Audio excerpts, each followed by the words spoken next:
नमस्कार, स्वागत है आप सभी का। आप देख रहे हैं समाचार। मैं हूं अजय मिश्र। शुरुआत करते हैं हेडलाइंस के साथ। युद्ध ने बढ़ाई दुनिया भर की चिंता, लेकिन उम्मीद की किरण है भारत। एनडीटीवी वर्ल्ड समिट में प्रधानमंत्री नरेंद्र मोदी का संबोधन। एनआईए करेगी गांदरबल में हुए आतंकी हमले की जांच। 6 मजदूर और 1 डॉक्टर की हत्या। सर्च ऑपरेशन अब भी जारी।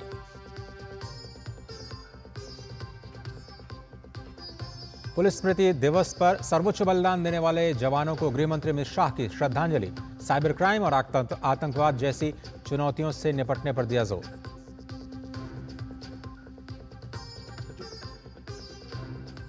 उत्तर प्रदेश में 2 सीट मिलने से कांग्रेस में नाराजगी। सूत्रों के अनुसार आलाकमान लेगा फैसला। कांग्रेस चुनाव समिति में महाराष्ट्र, झारखंड के उम्मीदवारों पर भी होगा मंथन।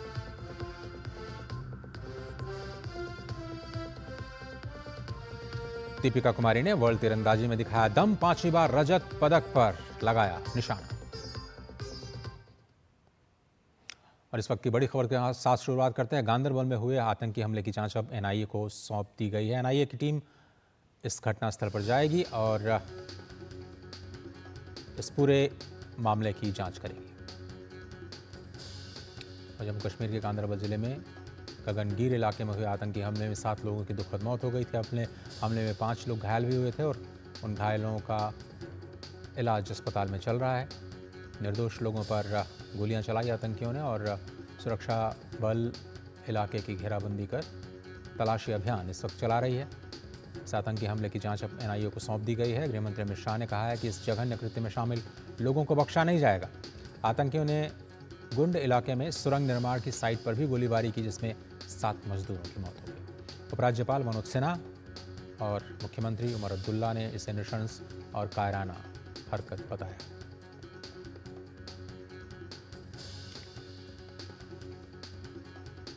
और गांदरबल आतंकी हमले से जुड़ी बड़ी खबर आ रही है। एनआईए को ये जांच सौंप दी गई है। एनआईए घटनास्थल पर जाकर के तमाम पक्षों की जांच करेगी।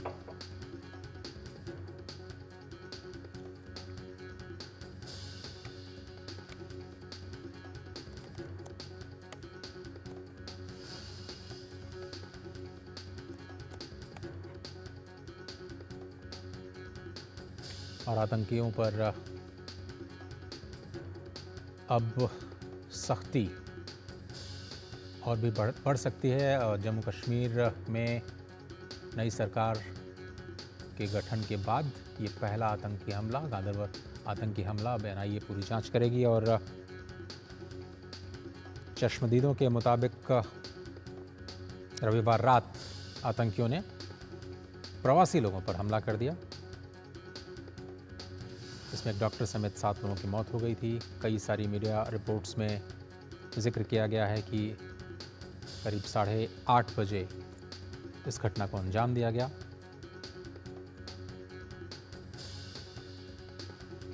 और टनल में काम करने वाले मजदूर अपने काम काज को निपटाने के बाद वहां पर खाने के लिए मेस में गए हुए थे। अचानक 3 आतंकी आए और उन्होंने ताबड़तोड़ गोलियां बरसानी शुरू कर दी।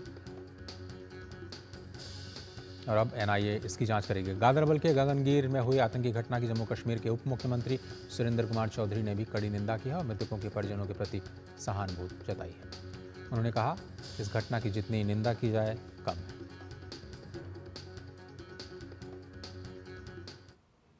जितने भी कड़े लफ्जों में इसको कंडेम किया जाए वो कम है। और जो जाने गई हैं उनके लिए हमें बड़ा अफसोस है। और मैं जो परिवार जिन्होंने ये अपने लोग खोए हैं उनको मैं भगवान से यही दुआ करूं कि भगवान उनको हिम्मत दे, शक्ति दे, ताकि वो इस हादसे को बर्दाश्त करें। जो सदमा इनको लगा है इसको बर्दाश्त कर सकें। और नीरज सिंह हमारे साथ इस वक्त इस पूरी घटना पर जुड़ रहे हैं। नीरज, क्या जानकारी है? ये एनआईए की टीम कब तक निकल सकती है घटनास्थल के लिए और आगे की कार्रवाई पर क्या अपडेट दे सकते हैं आप? और जल्द ही एनआईए की टीम गांदरबल पहुंचेगी। गांदरबल जो पुलिस है उसके साथ संपर्क करेगी। जो भी डिटेल अभी तक इसमें एकत्र की गई है उस डिटेल को एनआईए की टीम के साथ साझा किया जाएगा और उसके बाद एनआईए की टीम आगे की जो इन्वेस्टिगेशन है उसको शुरू करेगी, क्योंकि जिस तरीके की ये घटना हुई है निश्चित तौर पर दुर्भाग्यपूर्ण है ये घटना। और आप देखें कि पिछले कुछ सालों के अंदर जिस तरीके से आतंकवाद के ऊपर नकेल कसी गई है उसकी वजह से आतंकवादियों में एक बौखलाहट है वो देखने को मिल रही है। कल की जो घटना हुई है वो भी उसी का नतीजा है। हालांकि किसी आतंकवादी संगठन के द्वारा अभी इसकी जो जिम्मेदारी है वो नहीं ली गई है। एनआईए का ये कहना है कि उनकी टीम जाएगी वहाँ पर, लोकल पुलिस के साथ कोऑर्डिनेट करेगी और तमाम जो सबूत हैं उनको एकत्र करेगी और इससे पहले जो घटनाएं हुई हैं इस तरह की जिनकी जांच एनआईए कर रही है जम्मू कश्मीर में, उन घटनाओं से इस घटना का टैली किया जाएगा और उसके बाद किसी कह सकते हैं कि एक मुकम्मल जो निष्कर्ष है उस पर पहुंचा जाएगा कि आखिर इस घटना के पीछे कौन कौन से लोग शामिल थे, कौन आतंकवादी संगठन इस घटना को करने में सफल रहा और इसके अलावा उन लोगों को, जिन लोगों ने इस घटना को अंजाम दिया है, उनको बैकअप कौन दे रहा था, कौन स्लीपर सेल उनको पीछे से हथियार मुहैया करा रहे थे या कहीं जगह उनको छुपा रहे थे जिन जगहों पर, और इसके साथ साथ पूरे इलाके की जो रैकी है वो किन लोगों ने की थी। तो ये तमाम पहलू हैं। जब एनआईए की टीम वहाँ पर पहुँचेगी इन तमाम पहलुओं को लोकल पुलिस के साथ डिस्कस करेगी, तमाम जो साक्ष्य हैं उनको एकत्र करेगी और मामले की जो कार्रवाई है उसको आगे बढ़ाएगी। हमें जो जानकारी मिली है आज ही एनआईए की टीम वहाँ पर गांदरबल में पहुँच सकती है और इन्वेस्टिगेशन को शुरू कर सकती है। अभी तक जो हमें जानकारी मिल रही है उसके अनुसार एक टीम गठित कर दी गई है और एनआईए का ये कहना है कि तेज़ी के साथ इस पूरे मामले में जांच की जाएगी और जो भी लोग इसमें शामिल हैं उनको बख्शा नहीं जाएगा, कानून के दायरे में उनको लाया जाएगा। जय और नीरज, जब जिस तरह से उपराज्यपाल मनोज सिन्हा ने कहा कि जो पुलिस है वहाँ पर जो सुरक्षा बल है उनको पूरी तरह से छूट दी गई है, तो माना जाए कि अब कार्रवाई और भी सख्त हो सकती है और चुनाव के नतीजे आने के बाद, सरकार आने के बाद ये पहला हमला है। इसके पीछे मतलब क्या मंशा हो सकती है, समझना चाहें? देखिए, मंशा स्पष्ट है कि आतंकवादी दहशत फैलाना चाहते हैं। जम्मू कश्मीर के अंदर आतंकवादी लोगों में भय है उसको व्याप्त करना चाहते हैं, क्योंकि आप देखें कि पिछले 10 सालों में जिस तरीके से जम्मू कश्मीर के अंदर आतंकवादियों का सफाया हुआ, मात्र कुछ एक आतंकवादी बचे हुए हैं और सुरक्षा बल हैं उनको पूरी छूट मिली हुई है कि वो आतंकवादियों के ऊपर सख्त से सख्त कार्रवाई करें। और आप देखें कि जिस तरीके से तमाम हमारे जो नेता हैं और जो जवान और इसके अलावा जो अधिकारी हैं उनको भी स्पष्ट ये कहा गया है कि आतंकवादियों और आतंकवादियों को पालने वाले लोगों पर किसी भी तरह की नरमी ना बरती जाए। जो लोग इस तरह की घटनाएं कर रहे हैं उनके ऊपर सख्त से सख्त कार्रवाई की जाए। और अब हम ये मानेंगे कि जो जवान और पुलिस के लोगों को जो खुली छूट मिली हुई है आतंकवाद के खात्मे के लिए, आतंकवादियों को सरेंडर कराने के लिए, आतंकवादियों को हथियार डालने के लिए या फिर आतंकवादियों का इनकाउंटर करने के लिए, उससे कह सकते हैं कि इन आतंकवादियों में एक तरीके की दहशत है। और यही कारण है कि अजय आप देखें कि लंबे समय के बाद छुटपुट जो घटनाएं हैं उनको करके आतंकवादी अपने आप को थोड़ा सा समेटे हुए हैं या कह सकते हैं कि अपने आप को सक्रिय किए हुए हैं। लेकिन हमारे सुरक्षा बल पूरी मुस्तैदी के साथ उन आतंकवादियों को सफाया करने में लगे हैं और उम्मीद की जा रही है कि इस घटना को जिन भी लोगों ने, जिन आतंकवादी संगठनों ने अंजाम दिया है उनको भी हमारे सुरक्षा बल जल्द ही मार गिराएंगे या फिर उनको कानून के दायरे में सरेंडर कराएंगे। हम कह सकते हैं कि एनआईए की टीम भी पहुंचने वाली है और इसमें अब तेजी के साथ कार्रवाई की जाएगी।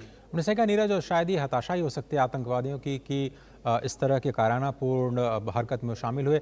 कल के दिल्ली धमाके की खबर के साथ भी अगर इसे देखा जाए तो क्या इन दोनों घटनाओं, और हाल ही में आपने देखा कि बहुत सारे एयरलाइंस को हॉक्स कॉल्स आई हैं, तो इस तरह की जो कोशिशें की जा रही हैं आतंकवादी संगठनों या फिर ऐसी अव्यवस्था फैलाने वालों के द्वारा, ये उनकी हताशा ही लग रही है कि उनके मंसूबे वाकई बड़े स्तर पर कामयाब नहीं हो पा रहे हैं बीते 10 सालों में, इसलिए वो छुटपुट घटनाओं के ज़रिए अपने आप को रिवाइव करने की कोशिश कर रहे हैं।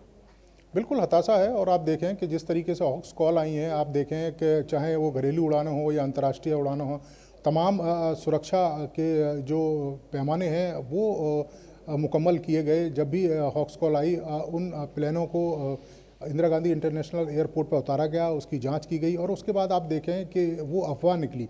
लेकिन उसके बाद भी दिल्ली पुलिस की स्पेशल सेल ने इसमें एक टीम गठित की है। दिल्ली पुलिस ने इस मामले में एफआईआर दर्ज की है। जो इस तरह के हॉक्स कॉल दे रहे हैं या सोशल मीडिया पे इस तरह की जो बातें हैं उसको प्रचारित कर रहे हैं कि फलाने एयरलाइंस की फलानी फ़्लाइट में बम है, उसको लेकर सोशल मीडिया के तमाम जो कह सकते हैं जो कंपनियां हैं उनको दिल्ली पुलिस ने लेटर दिया है और ये पता लगाने की कोशिश की जा रही है कि सोशल साइट्स में जहाँ के IP एड्रेस विदेशों में इस तरह की जो वारदात कर रहे हैं कौन कौन लोग हैं और इनके पीछे क्या मकसद है।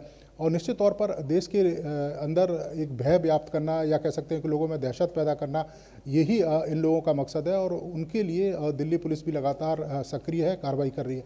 इसके साथ ही आप देखें कि जो रोहिणी में जो धमाका हुआ उसकी भी जो जांच है वो दिल्ली पुलिस की अलग से एक टीम है वो कर रही है। तमाम जो FSL की टीम है, इसके अलावा दूसरी हमारी जांच एजेंसियां हैं उस मामले में एक दूसरे के साथ मिलकर जांच कर रही हैं। हालांकि अभी तक ये पता नहीं लग पाया है कि वो जो विस्फोटक है वो किसने रखा था, उसका मकसद क्या था, लेकिन दिल्ली पुलिस का ये कहना है कि CCTV और तमाम साक्ष्यों के आधार पर जल्द ही पता लग जाएगा कि इसके पीछे क्या मकसद था, क्या किसी बड़ी वारदात को अंजाम देने के लिए ये एक पूर्व नियोजित कोई प्लानिंग का हिस्सा था या फिर दिल्ली के अंदर दहशत फैलाना इसका कोई ये हिस्सा था।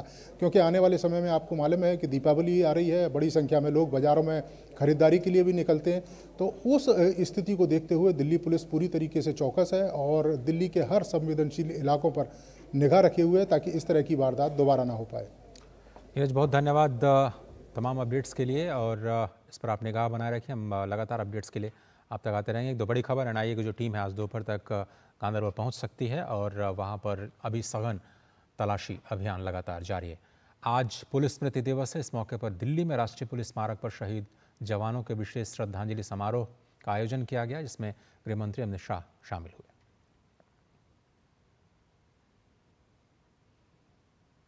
गृह मंत्री अमित शाह ने सर्वोच्च बलिदान देने वाले जवानों को नमन किया और कहा कि उनका बलिदान व्यर्थ नहीं जाएगा। उन्होंने अपने संबोधन में कहा कि हमारे जवानों के प्रयास 1 वर्ष के अंदर कश्मीर नक्सल प्रभावित जगहों पर थोड़ी बहुत शांति स्थापित करने में सफल हुए हैं, लेकिन चुनौतियां अभी भी खत्म नहीं हुई हैं। विगत 1 दशक के अंदर कश्मीर वामपंथी उग्रवाद और उत्तर पूर्व के ये तीनों क्षेत्र जो अशांति के लिए सालों से हमारे लिए चिंता का विषय बने थे, ये 10 साल में हमारे जवानों के कर्तव्य के चलते, हमारे जवानों के कर्तव्य परायणता के चलते आज हम उसमें करीब करीब संपूर्ण शांति प्रस्थापित करने में सफल हुए हैं।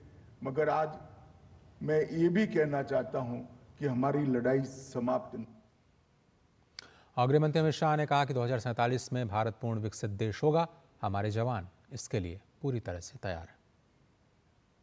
2047 में भारत पूर्ण विकसित राष्ट्र हो, ये स्वप्न हमारे प्रधानमंत्री जी ने जो देश की जनता के सामने रखा है, इसको सिद्ध करने के लिए हमारे देश भर के पुलिसकर्मी दृढ़ निश्चयित हैं और अपने पथ पर चलने के लिए अड़िग निश्चय के साथ खड़े हुए हैं। और गृह मंत्री अमित शाह ने अपने संबोधन में कहा कि 3 साल के बाद भारत का क्रिमिनल जस्टिस सिस्टम देश में सबसे बेहतर होगा। आज मैं देश की जनता को ये भी बताना चाहता हूं, जो 3 नए कानून हमारी क्रिमिनल जस्टिस सिस्टम के लिए देश की संसद ने पारित किए हैं, ये तीनों कानून आज देश भर के हर राज्य और हर यूटी में इसका क्रियान्वयन चालू हो गया है। हाल ही के दिनों में विमानों में बम की फर्जी धमकियों में बढ़ोतरी के बाद नागरिक उड्डयन मंत्री किंजरापू राम मोहन नायडू ने कहा कि मंत्रालय इन मामलों को बेहद गंभीरता से ले रहा है। पुलिस ऐसी घटनाओं के लिए जिम्मेदार अपराधियों का पता लगाने के लिए काम कर रही है। There are continuous that have been observed in the last 1 week especially. So from the ministry we are thoroughly pursuing these issues, and especially in terms of the cases also have been registered and the police have been pursuing who is behind it.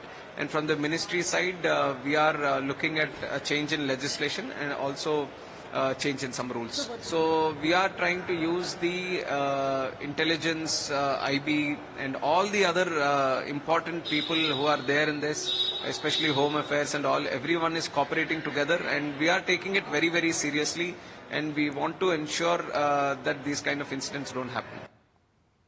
Bulletin में एक छोटा सा break लेते हैं। Break के उस पार खबरें और भी हैं। आप देख रहे हैं समाचार। बेटियां घर की रौनक हैं। बेटियां घर संवारती हैं। बेटियां पीढ़ियां सजाती हैं। बेटियां घर की बुनियाद कहलाती हैं। बेटियों को सलाम करता है मोंगिया स्टील, स्टील का बादशाह। प्रधानमंत्री नरेंद्र मोदी ने नई दिल्ली में एनडीटीवी वर्ल्ड समिट को संबोधित किया। इस अवसर पर प्रधानमंत्री ने एनडीटीवी वर्ल्ड को भी लॉन्च किया। पीएम ने वैश्विक उथल-पुथल और चिंताओं का हवाला देते हुए कहा कि ऐसे हालात में भारत दुनिया में आशा का संचार कर रहा है। एक दशक में भारत में हुई प्रगति का जिक्र करते हुए पीएम ने स्पीड और स्केल को अभूतपूर्व बताया। 125 डेज में गरीबों के लिए 3 करोड़ नए पक्के घरों को मंजूरी मिली है। 125 डेज में हमने 9 लाख करोड़ रुपए के इंफ्रास्ट्रक्चर प्रोजेक्ट पर काम शुरू किया है। 125 डेज में हमने 15 नई वंदे भारत ट्रेनें चलाई हैं। 8 नए एयरपोर्ट पे के काम शुभारंभ हुए हैं। इन्हीं 125 डेज में हमने युवाओं के लिए 2 लाख करोड़ रुपए का पैकेज दिया है। हमने किसानों के बैंक खातों में 21,000 करोड़ रुपए सीधे ट्रांसफर किए हैं। हमने 70 साल से अधिक के बुजुर्गों के लिए 5 लाख रुपए तक के मुफ्त इलाज की व्यवस्था की है। आप भारत में हो रहे काम का दायरा देखिए। 125 डेज में 5 लाख घरों में रूफटॉप सोलर प्लांट लगाए गए हैं। प्रधानमंत्री ने कहा कि इस दशक की उपलब्धियों के बावजूद भारत का लक्ष्य इतना बड़ा है कि हमें लगातार आगे बढ़ते जाना है। महामारी में दूसरे देशों को टीके की आपूर्ति का जिक्र करते हुए पीएम मोदी ने भारत को विश्व शांति और कल्याण के लिए प्रतिबद्ध बताया। पीएम ने कहा कि भारत स्थिरता और विकास के संदेश को लगातार आगे बढ़ा रहा है। स्टेबिलिटी, सस्टेनेबिलिटी और सॉल्यूशंस, ये मानवता के बेहतर भविष्य के लिए सबसे जरूरी शर्तें हैं और भारत आज यही प्रयास कर रहा है। इसमें भारत की जनता का एक निष्ठ समर्थन है। 6 दशक में पहली बार देश के लोगों ने किसी सरकार को लगातार तीसरी बार अपना जनादेश दिया है। ये मैसेज स्टेबिलिटी का है। अभी हरियाणा में चुनाव हुए हैं। इन चुनावों में भी भारत की जनता ने स्टेबिलिटी के इस भाव को और मजबूती दी है। पीएम ने जन कल्याण योजनाओं से आम भारतीय के जीवन में आ रहे बदलावों का भी जिक्र किया। प्रधानमंत्री ने कहा कि छोटे शहरों को हवाई सेवाओं के साथ जोड़ने वाली उड़ान जैसी पहल बड़े परिवर्तन की वाहक बनी। उड़ान योजना के तहत करीब 3 लाख फ्लाइट्स उड़ान भर चुकी हैं। इनमें 1.5 करोड़ आम नागरिक सफर कर चुके हैं। आज 600 से अधिक रूट्स उड़ान के तहत और इनमें से ज्यादातर छोटे शहरों को कनेक्ट करते हैं। 2014 में देश में 70 के आसपास एयरपोर्ट थे। आज देश में एयरपोर्ट की संख्या 150 को पार कर गई है। उड़ान योजना ने दिखाया है कि कैसे समाज की एस्पिरेशन विकास को गति देती। प्रधानमंत्री ने एआई जैसे क्षेत्रों में भारत की प्रगति को रेखांकित किया और कहा कि इससे युवा भारत के लिए अवसरों के नए द्वार खुल रहे हैं। इसी साल भारत ने इंडिया एआई मिशन शुरू किया है। हेल्थ केयर हो, एजुकेशन हो, स्टार्टअप्स हो, भारत हर सेक्टर में एआई का उपयोग बढ़ा रहा है। हम दुनिया को भी बेहतर एआई सॉल्यूशंस देने में जुटे हैं। क्वाड के स्तर पर भी भारत ने कई सारे इनिशिएटिव लिए हैं। भारत दूसरे एआई यानी एस्पिरेशनल इंडिया को लेकर भी उतना ही गंभीर है। जिस उड़ान योजना का जिक्र प्रधानमंत्री ने किया उसके 8 साल पूरे हो गए और अब हम आपको विस्तार से बताते हैं कि कैसे इस योजना ने विमानन क्षेत्र में क्रांति लाने का काम किया। भारत सरकार ने 2016 में इस महत्वपूर्ण योजना की शुरुआत की थी और इसे आप राष्ट्रीय नागरिक विमानन नीति के तौर पर देख सकते हैं और इसका उद्देश्य हवाई यात्रा को हर नागरिक के लिए सुलभ बनाना था। आइए देखते हैं हमारी ये स्पेशल रिपोर्ट। पूरे देश का आम नागरिक प्रधानमंत्री नरेंद्र मोदी जी के संकल्प को सिद्धि मिली 27 अप्रैल 2017 को, जब पहली उड़ान ने पंख भरे।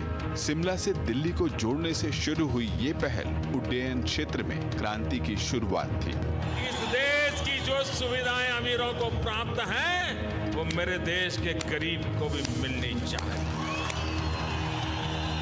जो सामान्य व्यक्ति हवाई चप्पल पहन करके घूमता है, वो मुझे हवाई जहाज में दिखना चाहिए। ये मेरा सपना है। इंफ्रा विकास की दिशा में नए हवाई अड्डों का निर्माण तेजी के साथ शुरू हुआ। साल 2014 तक यानी आजादी के करीब 70 साल बाद, जहां देश में हवाई अड्डों की संख्या सिर्फ 74 थी, अब यह 74 से बढ़कर 157 हो गई है। यानी प्रधानमंत्री मोदी जी के नेतृत्व में सिर्फ 10 साल में ही रिकॉर्ड 83 नए हवाई अड्डों का निर्माण हुआ और ये एक बड़ी उपलब्धि है। उड़ान योजना का मकसद प्रधानमंत्री मोदी जी के विजन के मुताबिक दूर दराज इलाकों तक कनेक्टिविटी की ऐसी सुविधा पहुंचाना जो समय की बचत के साथ आधुनिक संपर्क की सुविधा दे। पूर्वोत्तर, सीमावर्ती क्षेत्र और देश के ऐसे क्षेत्र जहां पहुंचना मुश्किल माना जाता था, अब वहां भी हवाई मार्ग का संपर्क स्थापित हो चुका है। सिविल एविएशन की ग्रोथ प्लेन्स और एयरपोर्ट तक सीमित नहीं है। भारत में एविएशन सेक्टर जॉब क्रिएशन को भी गति दे रहा है। Skilled pilots, crew members, engineers, ऐसी अनेक जॉब्स क्रिएट हो रही है। देश भर में 337 नए हवाई मार्गों की शुरुआत हुई। अब तक 2,80,000 उड़ानें पूरी हो चुकी हैं, जिनसे 1.5 करोड़ यात्री यात्रा कर चुके हैं। उड़ान योजना के बीते 8 वर्ष स्वर्णिम उपलब्धियों से जुड़े हैं। जन आकांक्षाओं को पूरा करते हुए उड़ान जारी है और विकसित भारत की दिशा में रोज नया कीर्तिमान बना रही है।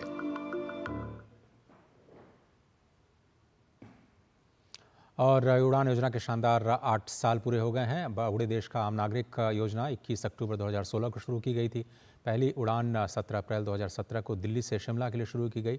उड़ान से अब तक 71 एयरपोर्ट्स, 600 से ज़्यादा उड़ानें और 1.4 करोड़ से ज़्यादा यात्री जुड़ चुके हैं। 2047 तक उड़ान योजना के तहत देश में 400 एयरपोर्ट्स के निर्माण का लक्ष्य रखा गया है और कई चरणों में इस उड़ान योजना की शुरुआत की गई है। आपको बताएं, उड़ान 1.0 के तहत जो 5 एयरलाइंस थे, सबसे पहले उनको 70 एयरपोर्ट्स पर 128 उड़ान रूट्स मिले थे और आपको 8 साल पहले 2016 में इसकी शुरुआत की गई थी। 1 साल बाद यानी 2017 में पहली जो उड़ान सेवा है उसकी शुरुआत की गई। 1.0 के तहत 5 एयरलाइंस को 70 एयरपोर्ट्स पर 128 उड़ान रूट्स मिले। दूसरे चरण में 73 हवाई अड्डों के विकास की योजना बनी और इसमें हेलीपैड्स को भी जोड़ा गया। पहले से जो हवाई अड्डे मौजूद थे उनको भी बेहतर करने का काम किया गया। थर्ड स्टेज में इस योजना में टूरिज्म रूट्स को शामिल किया गया, जिसमें सी प्लेन और नॉर्थ ईस्ट पर खास फोकस दिखाई दिया। 4.0 यानी चौथे चरण में उत्तर पूर्व, पर्वतीय और आइलैंड्स को जोड़ने पर दिखा जोर, यानी ऐसे क्षेत्रों में विमान सुविधाएं शुरू की गई जहां पर पहले नहीं थी, खासतौर पर आइलैंड में। उड़ान योजना के तहत पार्किंग चार्जेस में छूट दी गई। एविएशन फ्यूल पर टैक्स में कमी की गई, जिसमें केंद्र सरकार एक्साइज ड्यूटी लेती है। राज्य सरकार अपनी वैट में कमी करने पर भी सहमत हुई है और इसी योजना का असर हुआ कि घरेलू हवाई यात्रियों की संख्या पिछले 10 सालों में 2 गुना हो चुकी है। और कल ही मध्य प्रदेश के रीवा, छत्तीसगढ़ के अंबिकापुर और उत्तर प्रदेश में सहारनपुर हवाई अड्डे की शुरुआत की गई है। बीजेपी की आज एक बहुत ही महत्वपूर्ण बैठक होने वाली है। इस बैठक की अध्यक्षता जेपी नड्डा करेंगे। संगठन चुनाव के मद्देनजर तैयारियां, उसकी योजना और प्रशिक्षण को लेकर के ये बैठक की जाने वाली है। इसमें सभी प्रदेशों के अध्यक्ष, संगठन महामंत्री और राष्ट्रीय पदाधिकारी शामिल होंगे। दरअसल पार्टी राष्ट्रीय स्तर पर संगठन के चुनाव भी करा रही है। बीजेपी के राष्ट्रीय अध्यक्ष का भी चुनाव होना है। अध्यक्ष के रूप में जेपी नड्डा का कार्यकाल पूरा हो चुका है और राष्ट्रीय कार्यकारिणी के फैसले के अनुसार नड्डा ने संगठन चुनाव के संचालन के लिए चुनाव अधिकारी और सह चुनाव अधिकारियों की नियुक्ति भी कर दी है। बीजेपी सदस्यता अभियान को भी देश भर में चला रही है। इसके साथ ही सक्रिय सदस्य बनाने की भी शुरुआत हो चुकी है। पार्टी संगठन के चुनाव प्रक्रिया के तहत पहले बूथ स्तर पर चुनाव होने वाले और फिर उसके बाद मंडल और जिला स्तर के चुनाव किए जाएंगे। उसके बाद राज्य परिषद और केंद्रीय परिषद के सदस्यों का चुनाव किया जाएगा। उम्मीद है कि अगले 2 महीनों में बीजेपी नए राष्ट्रीय अध्यक्ष चुनाव की प्रक्रिया को पूरा कर लेगी। मौजूदा अध्यक्ष जेपी नड्डा का कार्यकाल पूरा हो चुका है और बीजेपी संसदीय बोर्ड ने नए अध्यक्ष के चुनाव तक उनके कार्यकाल को विस्तार दिया है। अगले साल तक बीजेपी को नया अध्यक्ष मिलने की उम्मीद जताई जा रही है। उधर इंडी गठबंधन में ऐसा लग रहा है कि सब कुछ ठीक ठाक नहीं है। महाराष्ट्र झारखंड में विधानसभा चुनाव है, बाकी दूसरे राज्यों में भी उपचुनाव को लेकर के बात कुछ बन नहीं पा रही। कांग्रेस के सूत्रों से बड़ी खबर आ रही है कि यूपी कांग्रेस में 2 सीट मिलने से वहां पर नाराजगी है और ये मसला अब शीर्ष नेतृत्व के पाले में है।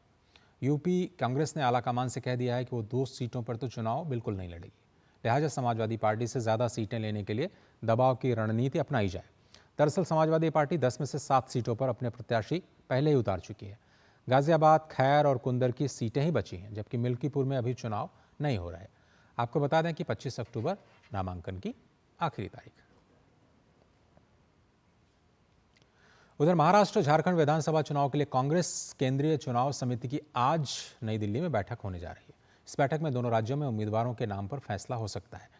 दोनों ही राज्यों में कांग्रेस की ओर से अब तक एक भी उम्मीदवार का ऐलान नहीं किया गया है। महाराष्ट्र चुनाव के लिए उम्मीदवारों के नाम तय करने को लेकर कांग्रेस का एक पैनल पिछले हफ्ते सीईसी के विचार के लिए 62 नामों को मंजूरी दे चुका है। विधानसभा चुनाव में सीटों के बंटवारों को लेकर के इंडी गठबंधन में घमासान मचा हुआ है। जेएमएम और कांग्रेस द्वारा कम सीटें मिलने पर आरजेडी और वामपंथी दलों के तेवर अब बागी दिखने लगे। आरजेडी ने उन्हें सम्मानित संख्या में सीट न दिए जाने पर अकेले चुनाव लड़ने का ऐलान कर दिया। तो इसी मुद्दे पर रांची में आज वाम दल भी प्रेस कॉन्फ्रेंस कर सकते हैं। ऐसे में माना जा रहा है कि कांग्रेस की इस बैठक में इस मुद्दे पर भी चर्चा हो सकती है। और बात करते हैं कोलकाता की। कोलकाता के आरजी कर मेडिकल कॉलेज में जूनियर डॉक्टर्स के रेप और हत्या मामले में प्रदर्शन कर रहे जूनियर डॉक्टर्स का प्रतिनिधिमंडल आज पश्चिम बंगाल की मुख्यमंत्री ममता बनर्जी के साथ प्रस्तावित बैठक में शामिल होगा। हालांकि बैठक से पहले पश्चिम बंगाल के मुख्य सचिव ने अनशन पर बैठे डॉक्टर्स को भूख हड़ताल वापस करने की शर्त रखी थी, जिसमें डॉक्टर्स के प्रमुख संगठन पश्चिम बंगाल जूनियर डॉक्टर्स फ्रंट ने अस्वीकार कर दिया। उनका कहना है कि बैठक में इस मामले को अपनी मांगों को विस्तार से रखेंगे और वे बिना किसी पूर्व शर्त के बैठक में हिस्सा लेंगे।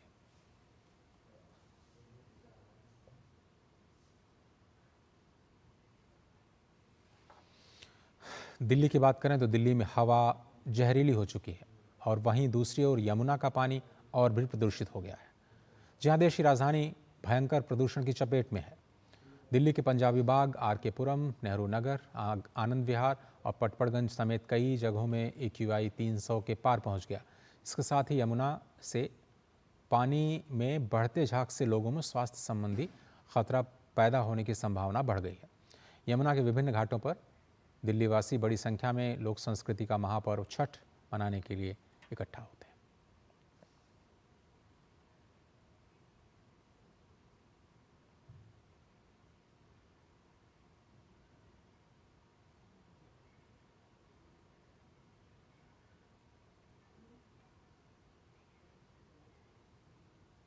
राजधानी दिल्ली की अगर बात की जाए तो यहाँ पे प्रदूषण जो है वो लगातार बढ़ता जा रहा है और ख़ासतौर से अगर हम देखें तो अब ये ख़राब से खतरनाक श्रेणी की तरफ बढ़ रहा है। ऐसे में जो आम आदमी है, जो दिल्ली की जनता है, उनको लगातार परेशानी हो रही है। और आइए बात करते हैं, जानने की कोशिश करते हैं किस तरह की दिक्कत उनको लग रही है इस वायु प्रदूषण के चक्कर में। मैं नोएडा से आता हूँ, तो नोएडा में इस टाइम पे पॉल्यूशन तो कम है, मगर यहाँ पर आके कुछ ज़्यादा ही महसूस हो रहा है। बहुत ज़्यादा दिक्कत हो रही है, बच्चे भी परेशान हमेशा रहते हैं, आग जलता है, नाक पूरा गंदगी भर जाता है। दिल्ली जो है विश्व के दूसरे तीसरे नंबर पर है पोल्यूशन में आगे।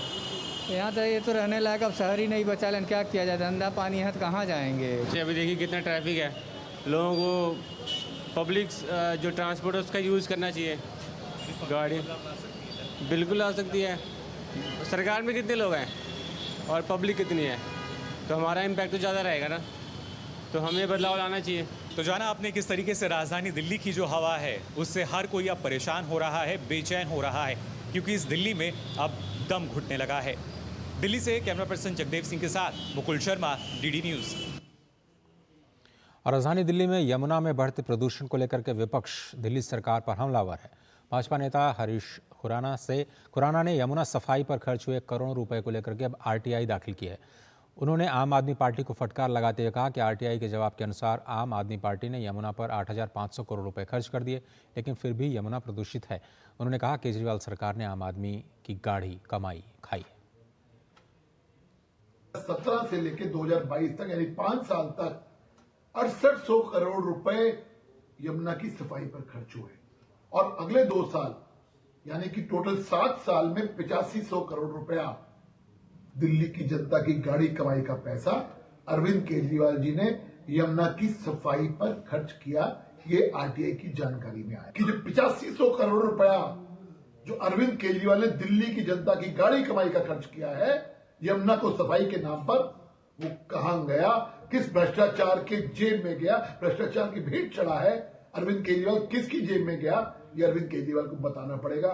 भ्रष्टाचार अरविंद केजरीवाल, यमुना के नाम पर भी आपने लोगों की गाड़ी कमाई का पैसा खा गए। छोटा सा ब्रेक ले रहे हैं, आप देख रहे हैं समाचार।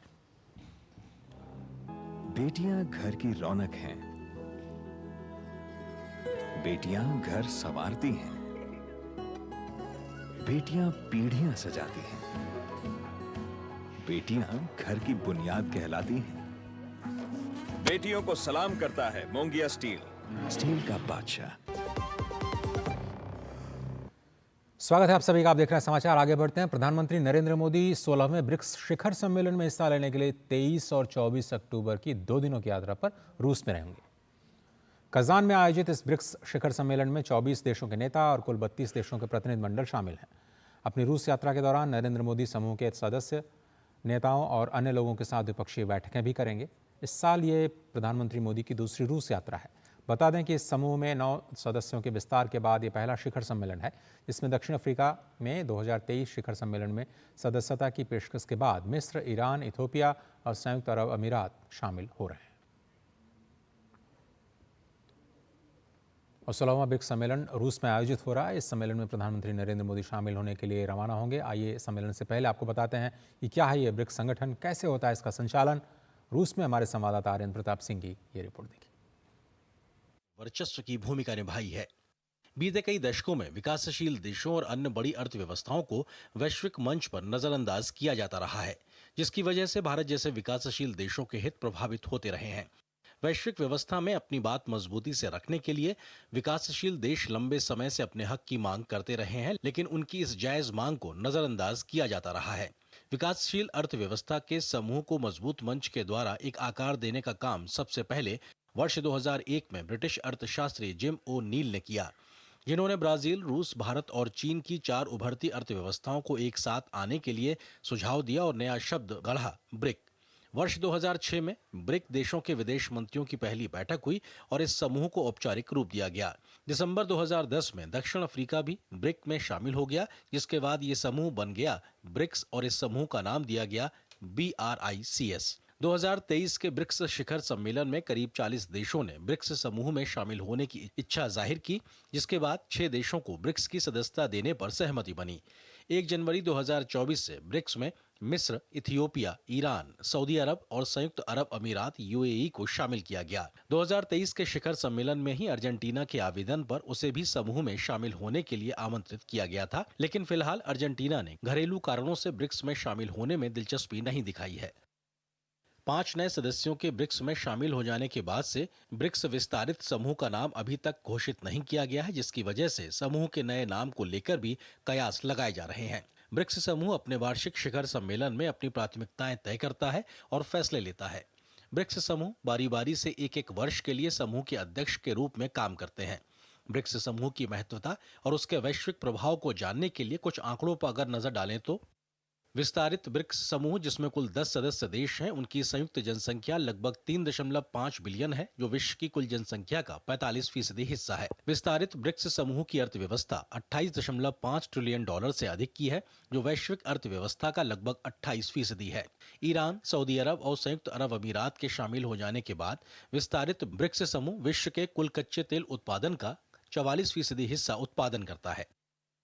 अपनी स्थापना के बाद से लेकर अभी तक ब्रिक्स ने सदस्य देशों के बीच कई स्तर पर भागीदारी को बढ़ाया है, तो न्यू डेवलपमेंट बैंक जैसी शुरुआत से वित्तीय समस्याओं के मोर्चे पर भी एक बड़ा कदम उठाया है।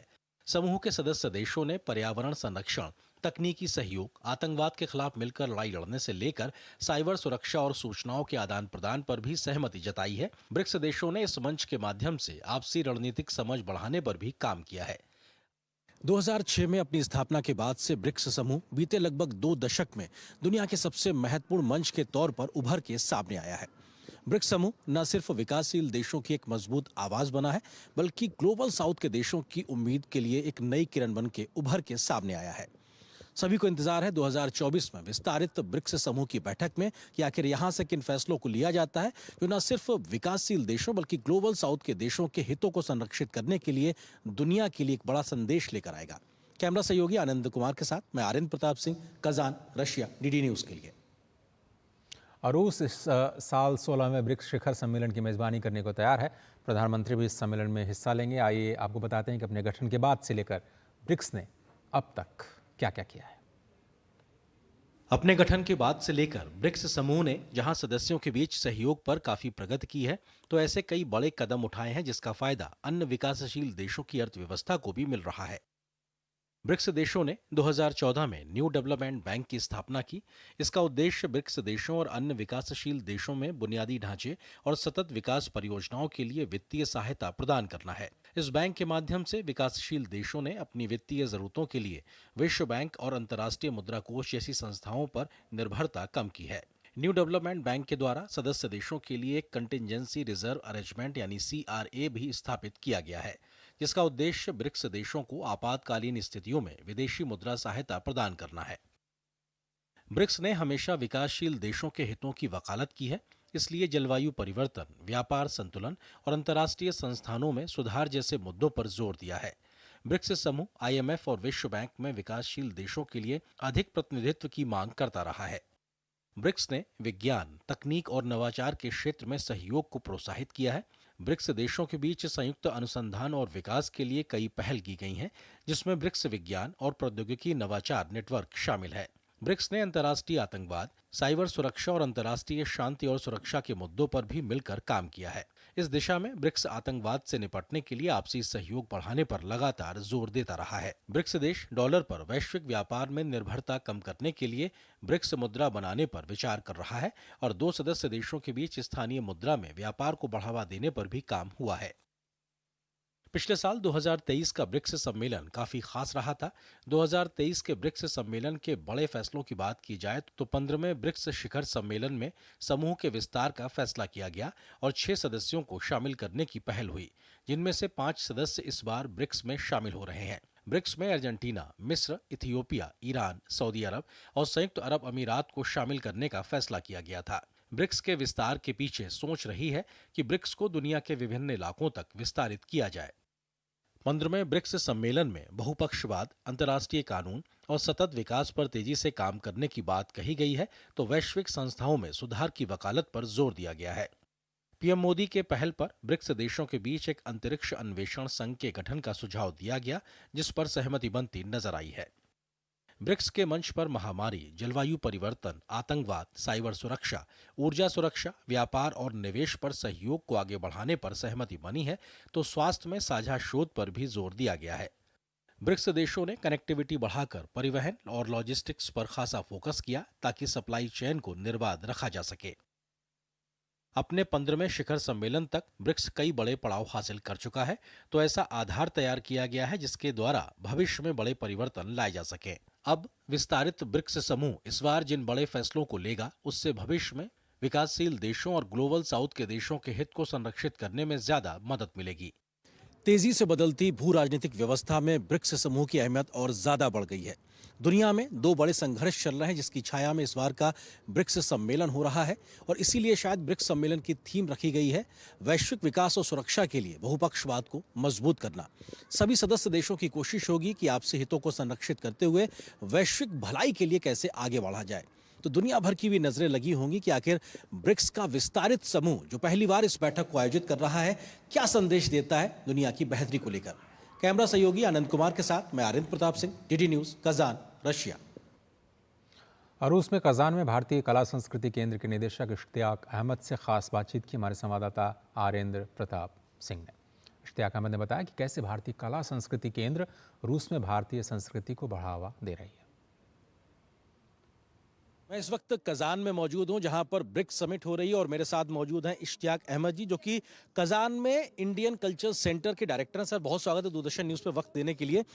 आप इस सेंटर के माध्यम से रूस में कजान में भारत की कला संस्कृति को कैसे प्रमोट कर रहे हैं? First of all, I will greet our honorable Prime Minister to Russia, to Kazan, the third capital of Tatarstan, जहाँ पे कि ब्रिक्स का समिट हो रहा है 2024, and I'm very happy that it's in Kazan, where I live, where we have the Indian Cultural Center, जो मिल के काम करता है with the Embassy of India, with the Jawaharlal Nehru Cultural Center. It has been established already 30 years back when there was an agreement between the state of Gujarat and the Mairie of Kazan. जब आप लोगों को यहाँ पे भारतीय कला संस्कृति को सिखाते हैं तो क्या रिस्पांस होता है लोगों को? बहुत खुश होकर इसको एक्सेप्ट करते हैं, सीखने? हम देख रहे हैं कि बहुत बड़ी संख्या में जो रशिया के लोग हैं, कजान के लोग हैं, वो सीख रहे हैं भारतीय भाषा को, भारतीय डांस को। Yes, of course. अगर आप हमारी हिस्ट्री ले लेंगे तो at the time of USSR, India और रशिया के बहुत अच्छे रिलेशन थे जो अभी तक चलते आ रहे हैं। इसमें बहुत बड़ा रोल प्ले किया इंडियन मूवीज़ ने। Last interview mister president Putin का था, जिसमें उन्होंने फिर से कंफर्म किया कि इन रिलेशंस का अभी भी वही सिस्टम चलते आ रहा है। Even there is an Indian channel in Russia. आज के समय में I can say Tatarstan is one of the best examples of religious faith and culture, where we promote our dance culture, our diversity, and promote Indian education. You can see a lot of medical students coming to India. We have in Kazan the University of Innopolis, we have in Bangalore. So we are very closely working with the Embassy of India, with the Government of India in increasing education, where we teach Hindi.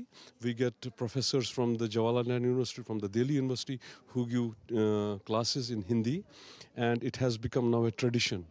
And we are very thankful to the Government of India for supporting us, for the Ministry of Culture of India, for ICCR, who has been keeping a close attention to what we do here. तो आप देख सकते थे कि किस प्रकार से इश्तियाक साहब हैं वो बता रहे हैं कि दशकों से वो कोशिश कर रहे हैं जिस प्रकार से भारत और रूस के बीच में सांस्कृतिक संबंधों को बढ़ाने के लिए, और उसका एक बड़ा फायदा दोनों देशों के आपसी संबंधों को बढ़ाने में मिलता हुआ जमीन पे नजर आ भी रहा है। अपने कैमरा सहयोगी आनंद के साथ मैं Arind Pratap Singh, Kazan, Russia, DD News के लिए। अब भारतीय संस्कृति में विविध प्रकार के नृत्य शैलियाँ हैं और ये नृत्य भारत में ही नहीं बल्कि विदेशों में भी काफ़ी लोकप्रिय हैं। इसी को लेकर के रूस में कजान के नृत्य शिक्षक से बात की हमारे संवाददाता आर्येंद्र ने, और जाना कि कैसे भारत रूस के सांस्कृतिक संबंधों में ये नृत्य एक महत्वपूर्ण भूमिका निभा रहा है। मैं इस वक्त कजान में मौजूद हूं और तमाम यहाँ पे रशिया कजान के रहने वाली महिलाएं भारतीय वेशभूषा परिधानों में पारंपरिक तरीके से सजी धजी हुई हैं, और तमाम जो भारत के राज्य हैं उनकी पोशाकों में मौजूद हैं और भारतीय गाने पर डांस कर रहे हैं। आप शुरू में देख सकते हैं कि ये पंजाब से की जो भांगड़े के लिए जो ड्रेस होती है महिलाएं पहनती हैं वो है।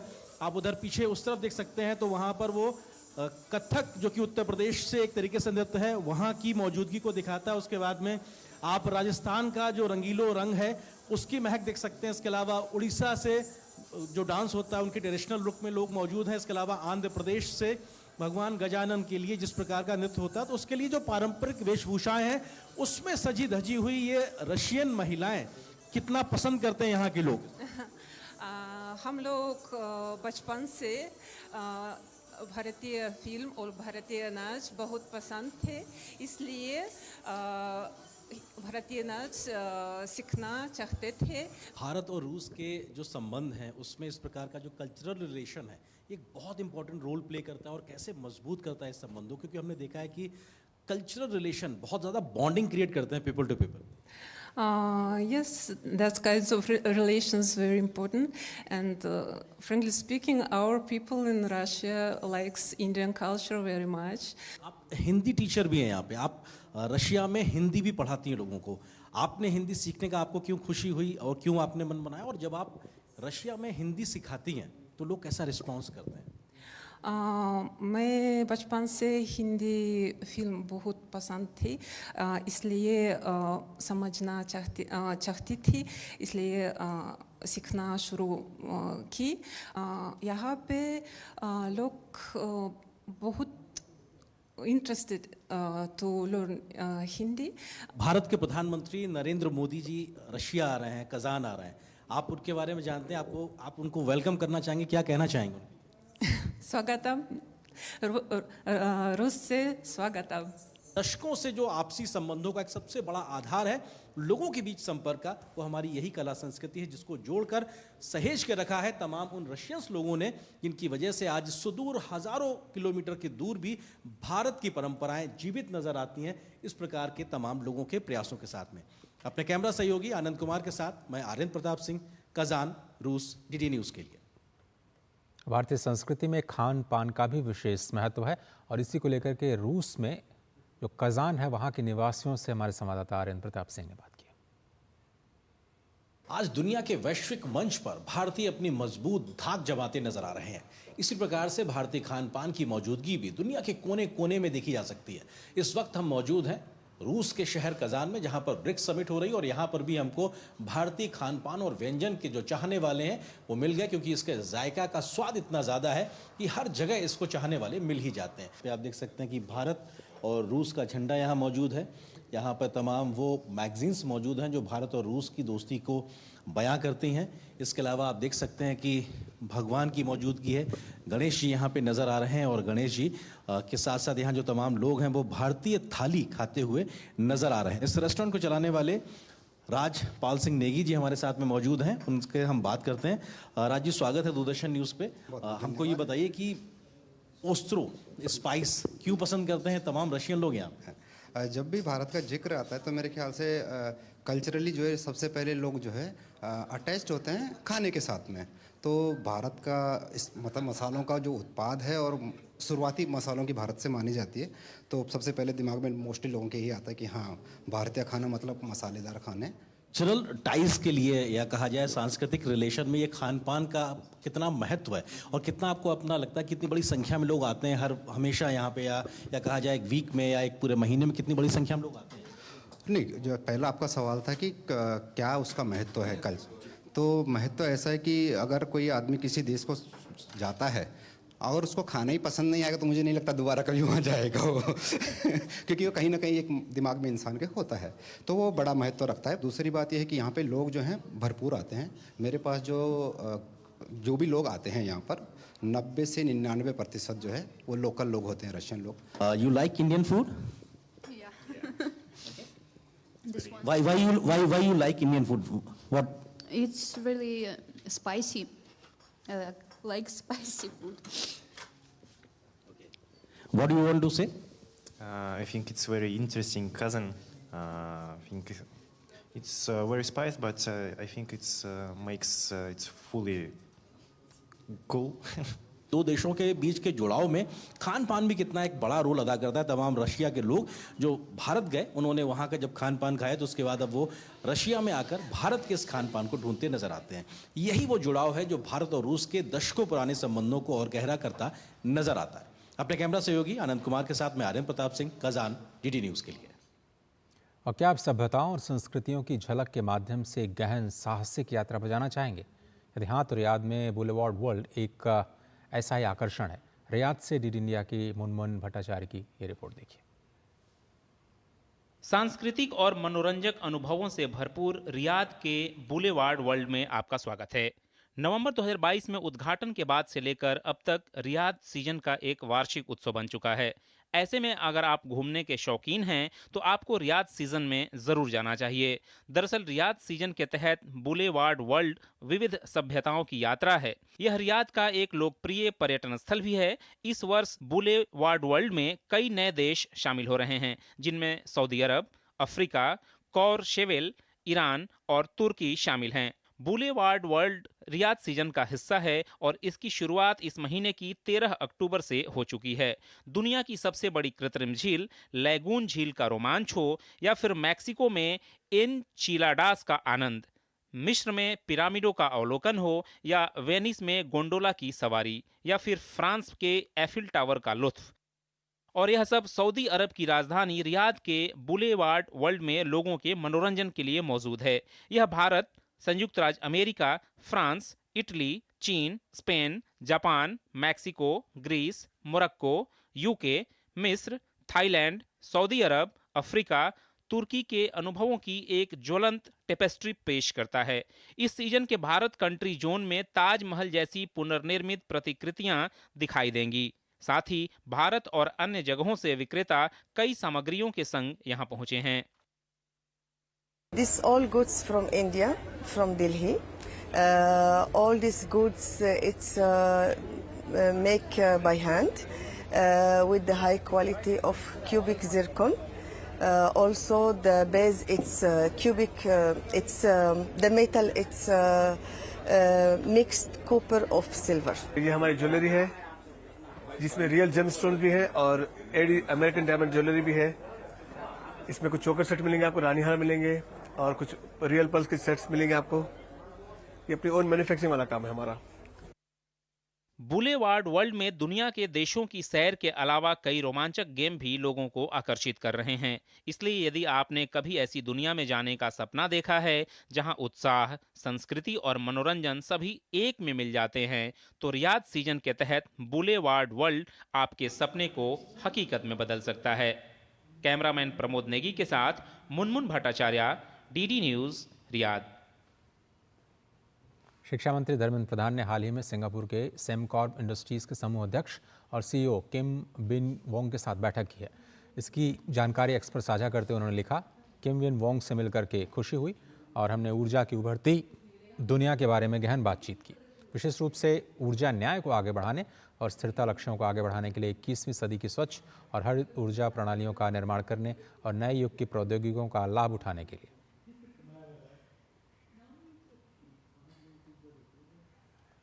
अमेरिकी अखबार लगातार आगामी राष्ट्रपति चुनाव की खबरों से पटा हुआ है।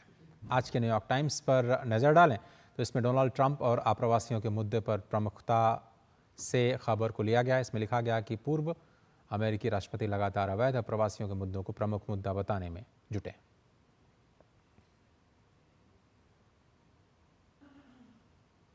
वहीं अखबार के दूसरे आर्टिकल में देश के उपराष्ट्रपति और डेमोक्रेटिक पार्टी की ओर से उम्मीदवार कमला हैरिस पर एक लेख लिखा गया है।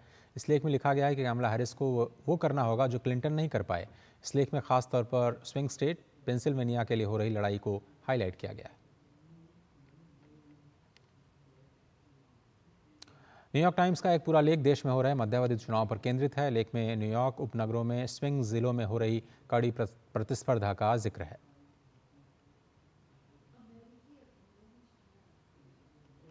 अखबार में पूर्व राष्ट्रपति बराक ओबामा के चुनाव प्रचार का भी जिक्र है। लेख में लिखा गया है कि सर्वेक्षणों से पता चला है कि अश्वेत पुरुषों के बीच कमला हैरिस का समर्थन कम हो रहा है, जिसके बाद देश के पहले अश्वेत राष्ट्रपति ओबामा ने निराश लोगों को चेतावनी देने के लिए अभियान शुरू कर दिया है।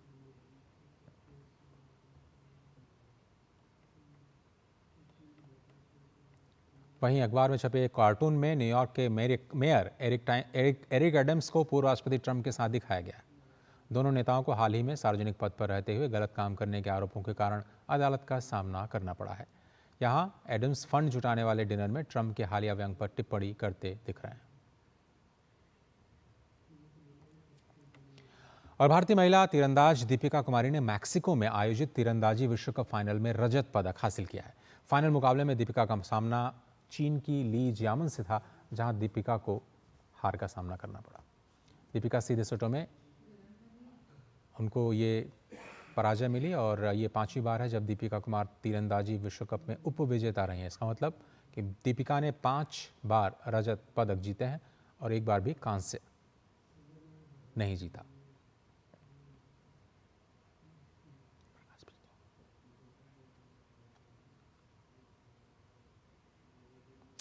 और अमेरिका में टेनिस खिलाड़ी टॉमी पॉल ने स्टॉकहोम प्रतियोगिता का खिताब अपने नाम कर लिया है। टॉमी पॉल ने ग्रिगोर दिमित्रोव को फाइनल में 6-4, 6-3 से हराया।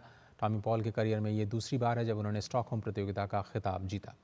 इससे पहले साल 2021 में टॉमी पॉल ने खिताब जीतने में सफलता हासिल की थी। वहीं इस साल का ये उनका तीसरा टूर लेवल खिताब है। इंग्लिश प्रीमियर लीग में रविवार को खेले गए मुकाबले में लिवरपूल ने चेल्सी को 2-1 से हरा दिया और मैच में लिवरपूल की ओर से मोहम्मद सलाह और कर्टिन जोन्स ने गोल दागे। सलाह ने 29वें मिनट में टीम को मिली पेनल्टी को गोल में तब्दील कर दिया और लिवरपूल को 1-0 से आगे कर दिया। हालांकि इसके कुछ ही देर बाद निकोलस जैक्सन ने चेल्सी के लिए 48वें मिनट में गोल कर स्कोर को 1-1 की बराबरी पर ला दिया। लेकिन इसके थोड़ी देर बाद लिवरपूल की ओर से कर्टिन जोन्स ने गोल कर लिवरपूल को 2-1 से आगे कर दिया। ये बढ़त अंत तक बरकरार रखा। इस जीत के बाद लिवरपूल की टीम अब अंक तालिका में शीर्ष पर पहुंच गई है। समाचार के इस अंक में सिर्फ इतना ही। डीडी न्यूज़ पर खबरों का सिलसिला लगातार जारी है। दीजिए इजाजत, नमस्कार।